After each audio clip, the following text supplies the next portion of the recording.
Robbie Weeds here. Just have a patch of creeping bentgrass in a field of, it's not manicured turf, but it has been seeded. There's a lot of grassy weeds in here, but right in the middle is a patch of creeping bentgrass. To identify this from nimblewill or any other similar stoloniferous grass, a grass that grows and spreads out above the ground with stolons, they're above ground roots.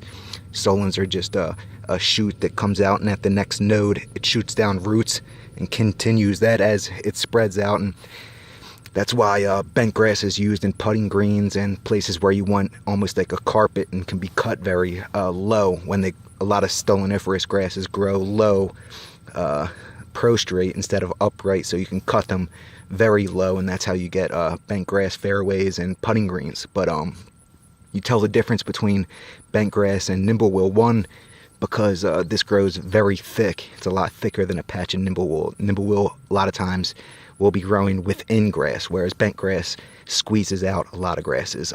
Another trait is if you look closely at a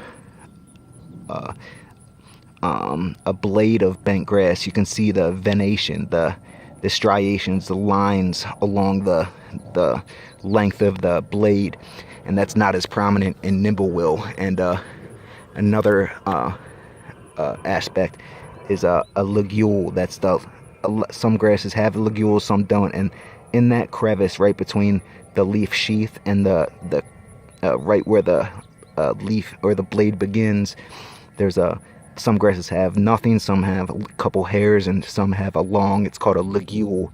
And bentgrass has a ligule, creeping bentgrass has a ligule, and nimblewill does not. But they are very similar grasses, similar in size, color, and how they grow. So to treat this, to treat it selectively in turf, it's really, cool season grasses specifically, it's just mesotrione, that's tenacity.